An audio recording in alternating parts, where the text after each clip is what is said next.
Daniel here for Tabletop for One, and my first impressions after 4 plays of Tesseract.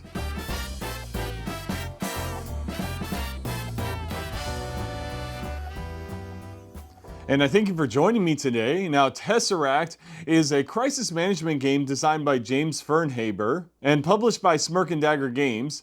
And they've provided me with this review copy to do a tutorial solo playthrough video, which I've already done. Now in Tesseract, the humans have discovered the Tesseract alien artifact, and unfortunately its power is too much for anyone to control, and the Tesseract is going to destroy existence as we know it.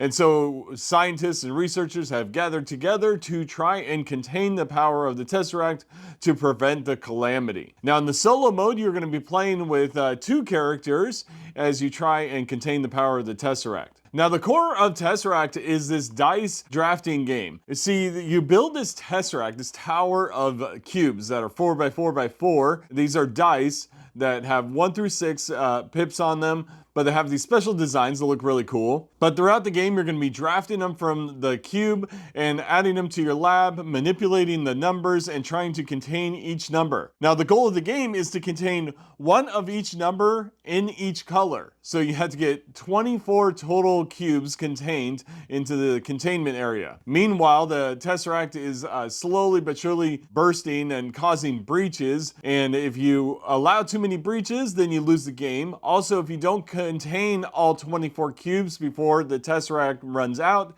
then you lose the game as well. There's also a base plate underneath the tower of cubes that, when revealed each space, they cause an event, and it's usually something bad. Now, the gameplay of Tesseract is fairly straightforward. On each turn, you have 3 actions for your character. One of the actions is to take a cube. Another action is to adjust the cube that is in your lab or in the breach area. Third action is to contain. I'll talk about contain in just a minute. You can also transfer cubes from one lab to the other. You can research cards, which give you these powerful one-time abilities. And then you can use your unique ability that's for each of the researchers. Now, when you contain a cube, you need 3 or more of the same value or a run. So like 3, 4, 5, and 6 would be a run. But they also need to be either the same color or all different colors. And so when you contain a cube, you place it onto the containment area. If that particular cube matches one in the breach area, you're able to destroy a cube from the breach area. And that's really good, because at any point, if a cube is added to the breach area or primed into the breach area and it has 3 or more of that value in that slot, then it causes a breach. After 7 breaches, that's when you lose the game. Now, after each scientist's turn, there's going to be what is called the threat phase, and that's where a cube gets pulled from the Tesseract following certain rules, and then it gets primed, rolled basically, and put in one of the slots that matches the value. Now, of course, if an event is revealed, that's going to cause a kind of a chain reaction. Often means that more cubes are primed or removed from the Tesseract, causing the timer to tick down and lessening your chance of survival. Now, as far as ease of solo play, it's fairly easy to run the 2 characters because tracking the actions is easy. You have this little tracker, so you just take an action, move the tracker down, and so you know exactly where you're at. You can also leave it on the table and come back to it as long as you know whose turn it is, so you'll want to track that some way.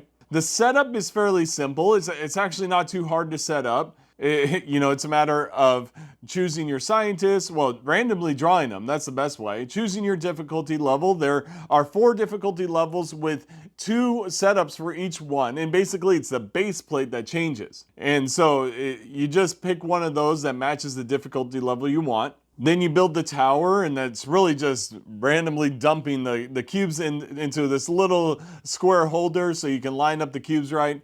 And it really only takes like 3 to 5 minutes to set up the game. And the rules overhead isn't that bad either. I honestly would put the complexity level at like a 2.5 to 2.75. It's not that hard to learn. There's not a lot of rules, and a lot of it makes sense. So you shouldn't have too much of a difficulty learning this game. And with that, let's talk about the replayability. Are you going to want to replay this game? Here's the fact. Other than the researchers having different abilities and the base plates being different, the gameplay is pretty much the same every time you play. Now, the question is it fun enough to replay? And I have to say, yes, it's very fun to replay. I enjoy every play that I've had of it, and I've upped the difficulty level. I think I've beaten the second difficulty level now, so I'm on to the third one. And those new base plates with the different difficulty levels do change things up a bit, but really just it's more added pressure to the game. So you just have to be more efficient in your actions and your choices. Now, this game is prime for an expansion.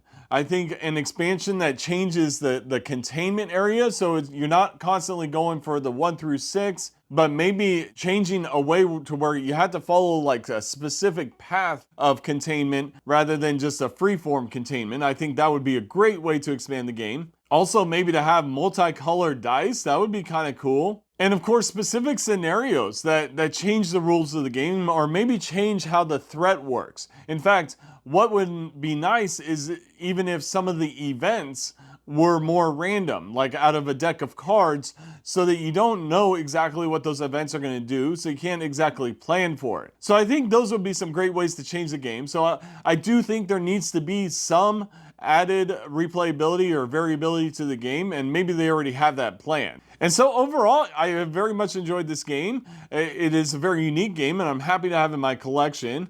Now, it is a crisis management game. I have a ton of crisis management games, so it kind of follows that pattern of you're trying to get ahead while the game throws more wrenches at you and pushes more pressure on you to get further in the game and prevent the calamity. But yeah, I love the dice drafting. I love the manipulation. I love the character abilities. Overall, a great game. And so there you have it. That was my first impressions after 4 plays of Tesseract. Do bear in mind that I have been provided with this review copy, and there's inherent bias with that. But let me know in the comments below what you thought of this game. Please also like and subscribe to this channel if you like the content you see here, and I thank you very much for joining me on Tabletop for One.